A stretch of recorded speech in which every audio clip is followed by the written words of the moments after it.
Welcome to Book Buzz, brought to you by the Peters Township Public Library. I am Miss Shannon. And I'm Miss Linda, and we're back at 2018, bringing you all the information into your living room of everything fun that we do at the library. I know. Yep. Lots of changes. There are. It's going to be a lot of changes, which... Yeah, it's true. But that's a new year, new changes. It's all good. Yeah. You well, know? the biggest change is the last time we were here, we had Miss Linda, but now we have Mrs. Linda. Let me see which one you brought. You brought that one. Well, because I brought smaller ones. Miss Linda got married in the last month, so since we were here. So I'd like to say congratulations to you. Oh, thank you. And we now have Mrs. Linda on board. Mrs. Linda. Mrs. Linda. That cracks me up. Yeah. So there we go. So that was fun. Yeah, that was fun. I've got crazier pictures, but they're really small. Look at the ones I brought. Of us, all of us. That's so fun. It's it was the library staff, and they're nuts. We had a lot of fun. It was good. Thank you. Yeah, that was very nice. A month into it, and I'm still working. Still working. Good. I'm glad. I'm glad you survived that first month. That first month's always the hardest, they say. Yeah. All right. So moving on. Okay.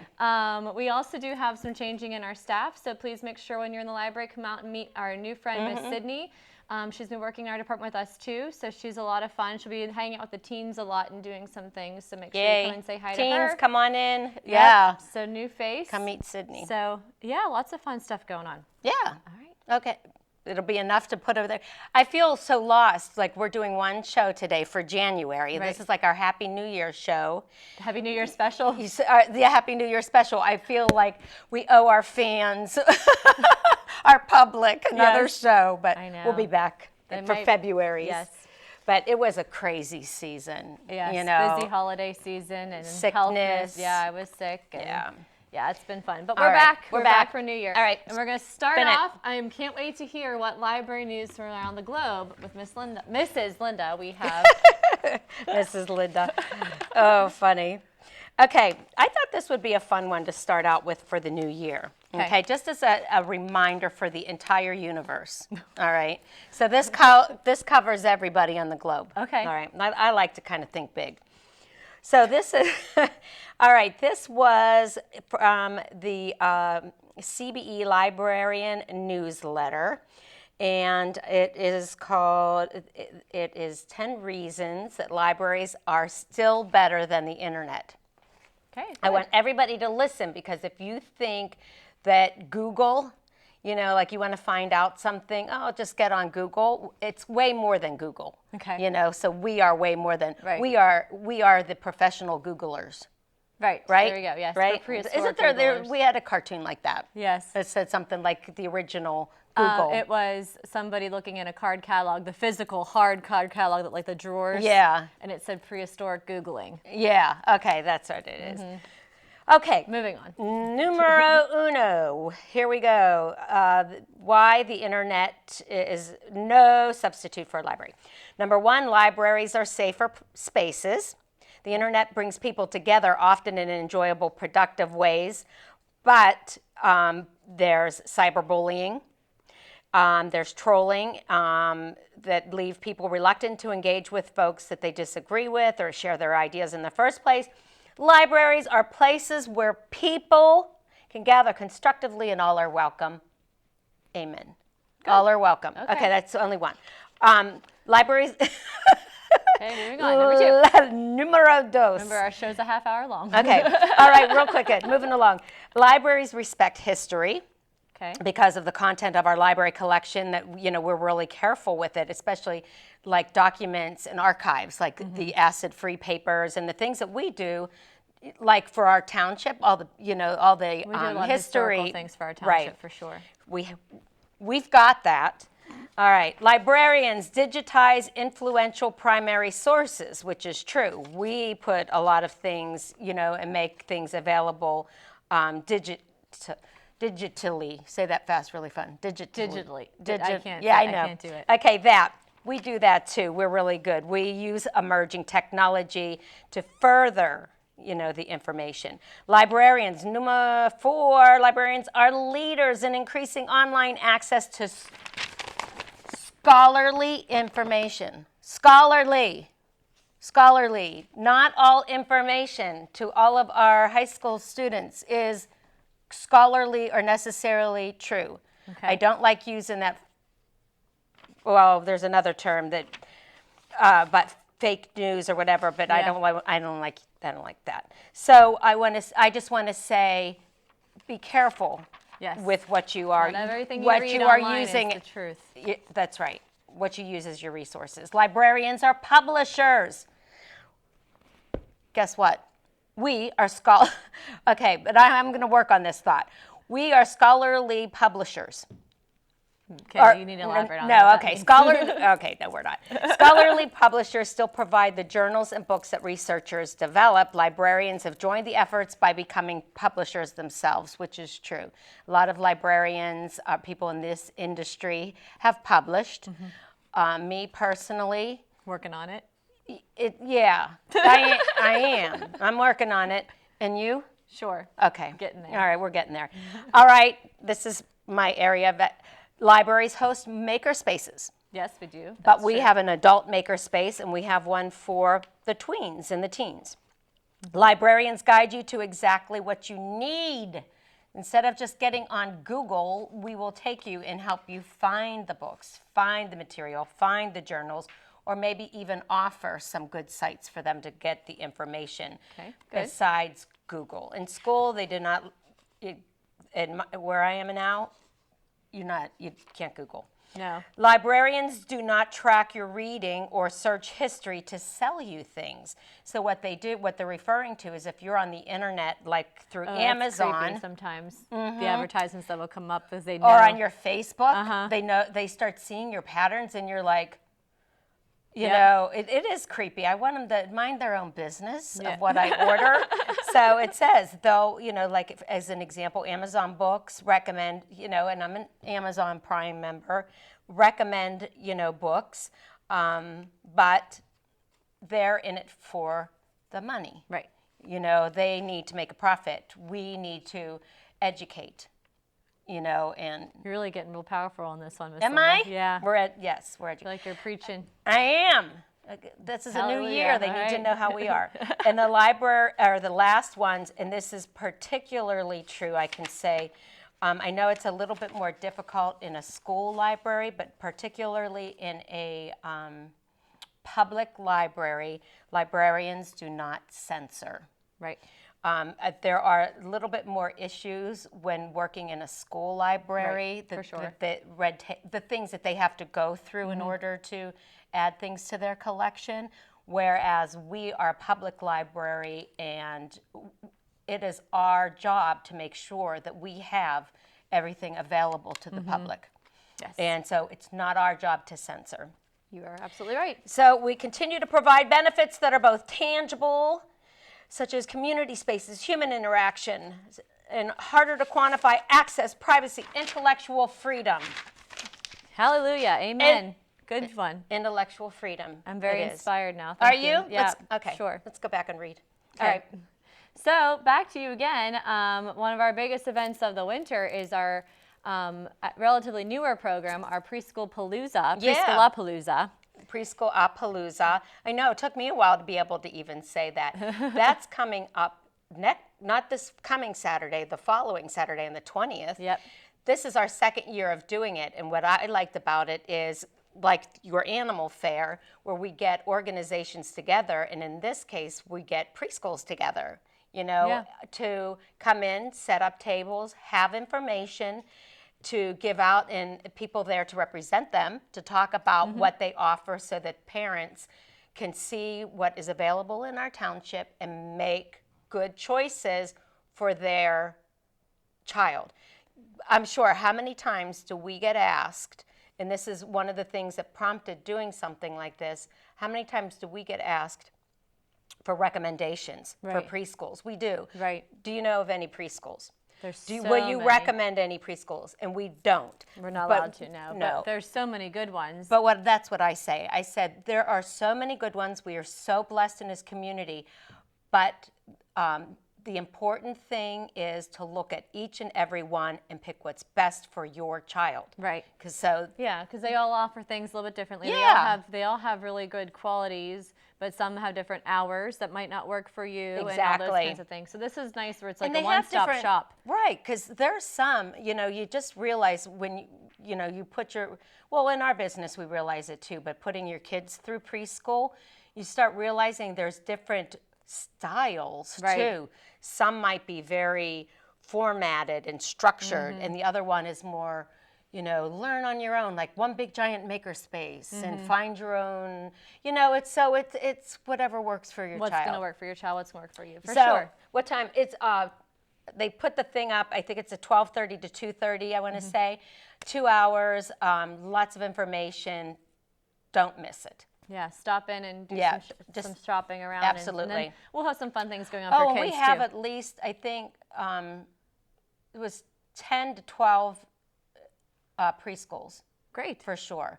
I know for sure I sent up 10, and then I had a question about 2, so I didn't put them on there because I didn't want to put false information if I wasn't 100% positive. Okay. I'm excited. I think that's great. I remember going last year, and it was helpful for me as a parent. And it still will be. It will be, yeah. And I'll bet you won't go. That's all right. I'll help you. I'll gather information for you. Okay, sounds good. All right, so this is a brand new program. Over the summer, I had a group I'm excited about that. high school students from our high school science club. They came and approached me, and they said they really wanted to start working with the library and doing more kind of community outreach and offer some kind of science class for kids. And I said, we really have a need for more programs for our tween age. So we consider that like 4th or 3rd grade through about 6th grade. So like we're focusing mostly on the McMurray kids and like when they get out of school. Walk on over. They can walk right over, exactly. And so it's going to be called Spark Science for Tweens. And it's going to be all student-led by our high school science club, and they're going to be doing all kinds of different hands-on experiments and things like that, and using things that people will have in their home so they can do it again with parent permission later. So it's going to be from now until the end of the school year, the 3rd Thursday of the month, from 4 to 4:45. So you can get your walking passes from McMurray. You can come on over and learn some science. You can register online, so we ask that you do sign up for that. That way we can get an idea on our materials. But we're really excited. And again, it's going to be completely led by our high school science club members, which when they were talking about different things they wanted to do, they were like speaking a different language to me because I'm not very science educated, and they are like these students are like super future scientists of the world. Really? Like, they're amazing. So the knowledge that these kids have. So I'm excited to work with them. But even if if you had the knowledge about science that you're talking about, how quickly it changes anyway, and the kids have, not the young men and ladies or women that they have to keep up with it, right? For school and to keep, I can't think of the word that I'm thinking, competitive. Yeah. And to keep competitive, it's a tough world. And they do. That club actually does compete in different science competitions. I don't really know how best to describe it, but so they wanted to start doing less. They want to start focusing more on how they can outreach to the community. So this is how they're going to start. So I'm really excited, and it's always great for us to be able to partner with the students and things and see, and use their knowledge. So. Oh, absolutely. So we like working with the kids. For sure. So that's it. We're excited about that. Any way that we can partner. Yep. Speaking of partnering, we have a nice partnership. This is, okay, I know we count every year. Is this 5? I think so. We've been doing it pretty much as long as I've been there, and this is my 6th full year. So I would say 5 sounds right. For the last 5 years, for Take Your Child to the Library Day, we have had a duo that we love, Josh and Gab, and they have their own show. They have their own instruments. They're hysterical. They're very anti-bullying and do great songs, work with the kids. And your kids to the library day is always the first Saturday of February. So you can, log it in on your phone and then put it in like the first Saturday. Like, so when you put down, what does the day actually? Yearly? Yeah, that's what I was going to say. On February 3rd. So the first Saturday, you can put that in, put Josh and Gab, Peters Township Library, and the time, it's always usually about the same. They usually start performing at noon, but we have other activities going on. You can put that in your thing like you do a birthday, right, and anniversary, and make it in. And it is such a fun tradition. It is. I love them so much. And They're you know so what? great. We never even have, they've made unless something would happen that we couldn't have them anymore, they assume now. Right. And they look forward to it. This has become a tradition for them. They love our community, love our library, and the kids and the families, and spreading positive messages. Right, all their songs have to do with anti-bullying, as you said, but also just being a good friend and being a good citizen. And also some are just really silly and fun. Right. So it's just, they have a really well range of material that they present. We love it's them. Fun. It's like more like upbeat kind of rock music. The kids love it. They'll be dancing and I can't wait. Oh, we forgot to mention, you know how if you feed them, they will come? Yes. Cookies are involved. Cookies are involved. We'll have a little cookie reception with them after their performance, which gives the kids an opportunity to meet two wonderful role models. Yeah, they're great. I wonderful love them. role models. So, Josh and Gab, February 3rd. I can't wait. I know. Me too. Okay.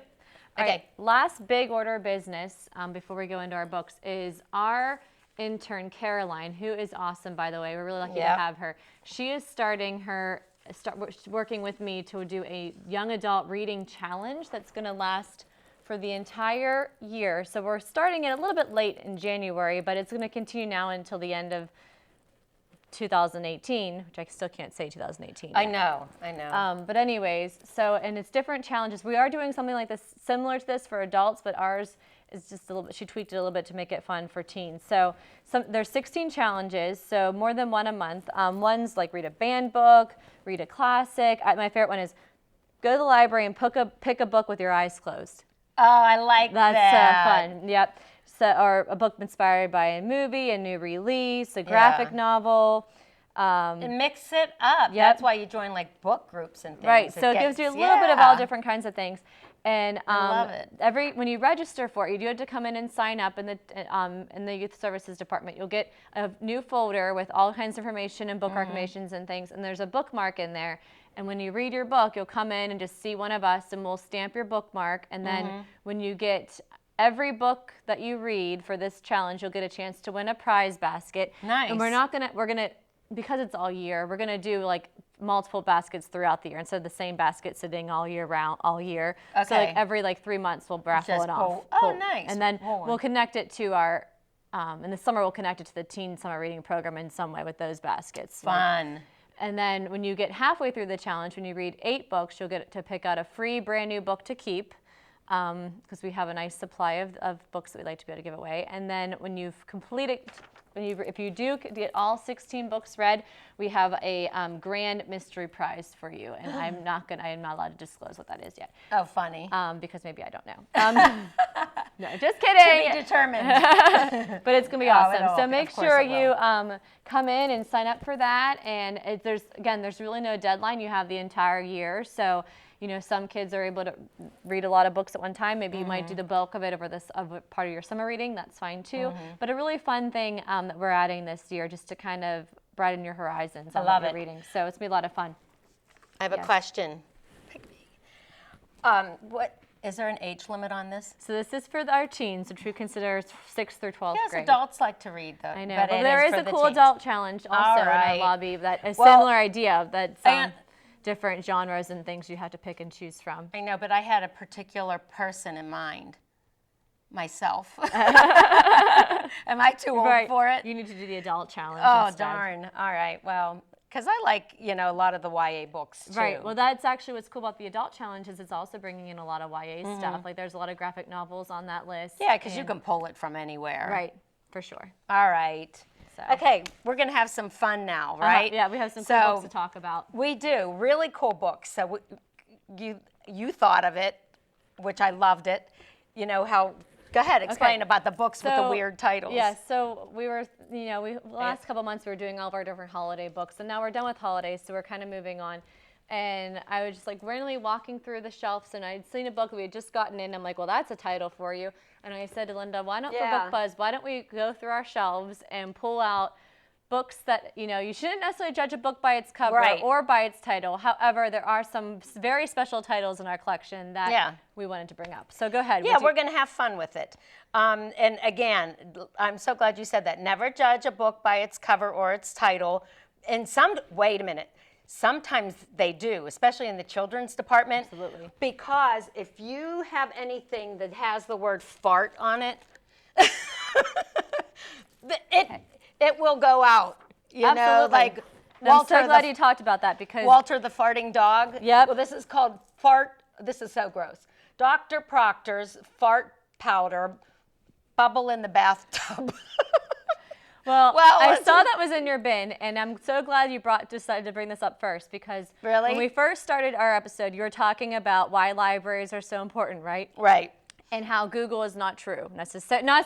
No, it's not your only source. Yes, you should use the library, right? Yeah. Well, I saw this, and something had popped up I think it was Facebook or one of those types of things recently, and I saw you were going to bring this up, so I decided to share this tidbit with you. So I read this on the internet. All right. So I was going to tell you I read this on the internet, so it has to be true, but you just proved me wrong that it maybe isn't. But I did read that farting burns calories. Every time you fart, you burn 67 calories. How many? Or 67. If you fart 52 times in a day, you burn a pound of fat. Holy cow! Yeah. Bring on the cabbage. We have to bring on the cabbage. So I said, who needs a gym membership? My sauerkraut. That is such an important fact.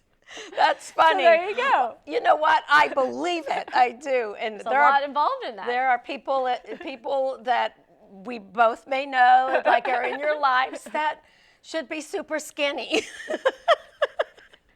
Not us.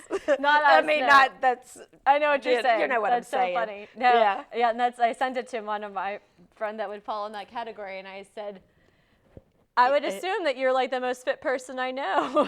Yeah, that's funny because when we go back, I want to send that off to a couple people as well. So it'll bring up some good laughs. Very good. Good research. Yeah. So there you go. Okay, you're next. So that you're going with bodily functions. We'll continue that one. So this one, and this is not so. Farting's a part of life. You also sometimes barf. You know what? That's so funny because the next one that I brought up is barfing in the back seat. So sometimes you barf, and sometimes you barf in the back seat. I need to read parts of this to you. That's so funny. And the pictures are so gross. When that flu bug finally picks you, at first you really try not to barf, but it's no use. You will barf. With any luck, you will barf on your math test. All right. All right. Well, test is over. Gotta go. I'm not feeling really well, obviously. And that's part of it. Yeah, she's like, they're like, yeah. And all the kids are like, she's barfing. And look at the eyes popping out. Code red. That would be me. Well, that's the teacher, yeah. That's the teacher. That would be me. I have such a weak stomach. Uh-huh. I would be like, what? I'd have to fly out of there before I joined in. Here comes the janitor with her hazmat suit on. That would be me. I'm going in. Oh, man. Oh, so funny. So, all right, we were both apparently we both agree on the farts and the barfs. Yeah, well, it's part of life. Part of life. All right. Part of life. We're good. All right, go now ahead. Now what? Well, now I'm going to go morbid on you. Oh, wait. No, you have another one that's not morbid first? Go ahead. Yeah, they're not morbid. I just noticed that I brought another fart one. This is hard. Smart feller fart smeller. Right? Our crew's loving this. I know. I know. You could just let me know after taping if you would like me to put it on hold for you. I've got you covered. Yep. So this is the reason why. That's a good one. All right. Fart. What? He's eating a can of pork and beans. Wants to burn calories. That's of course. Yep. Yep. Get off those That's winter so pounds. funny. So this is the book that actually inspired this idea, was because these are all brand new. This is a brand new teen book. And I'm like. Yeah, this one, I get with your morbid. And I was like, well, that's a good title. It's called They Both Die at the End. Right. It's like wanting to read about the Titanic because you know the ending. You know half the people die and you feel like, yep. Oh, good, I want to read that. That's going to be an upper because I know what the ending is. Yeah, but it actually sounds like a good book. Is there some? But we're talking about the title is pretty morbid. Morbid and it's titles. just like, oh yeah, all right, let's read They Both Die at the End. Yeah, that's great. I'm excited. But maybe it was because of Death by Toilet Paper. I love it. Death by toilet paper. Wow, I wonder what they did. Oh, that's good. Who knows? Yeah. I'm pretty sure these books aren't connected, but you never know. Maybe these authors got in together That's and they're so connected bizarre. somehow. Okay. Ready? Yep. You never saw sausage love. You never saw such love? Oh, okay. You never got sausage love? I've never seen that one. That's a new one. Isn't I've that never seen weird? before. Yeah. Yeah. It's in the. Yeah. So I guess somehow love and sausage go together. I'm not sure. I would say love and bacon go together. Oh, funny. Oh God, what's with them? They're doing hazmat masks. So they're like, this is like how some words mean or sound the same. Yeah. Exactly. Yeah. So that's kind of funny. We've got some funny ones. Do you have another one? Yep. So talking about morbid. So they both die at the end. However, there's an uplifting part because you know what? Heaven looks a lot like the mall. All right. Oh, I have to read that. I do. Oh, that's so cute. And I would agree with this. You know. Yeah. That looks adorable. Okay, well, see, I'm already doing what we talk about not doing. I'm already judging it by the title. Yep. I want to read it. Yep. That's cute. Heaven looks a lot like the mall. All right, I've got one. Okay. Another one. Oh, I just want to say, it brings back memories. Poop happened. A history of the world from the bottom up. So that's where the death by toilet paper probably came in after. So this is all facts about poop. Yep. History from the bottom. I like the guy pooping in the. They talk about he's pooping on the space shuttle. Oh, that would be a horrible astronaut experience. toilets. Yeah. Ew. Ew. Icky occupations. That would be cleaning out that toilet. Okay. All right. So go ahead. I love it. Okay. I know. Mine aren't as good anymore, but that's okay. This is just cute. This one's No, called they're cute. Pack of Dorks. Okay, because I have one that's kind of, all right, Pack of Dorks. Can I, Yep. Boys are dogs. Sorry, guys.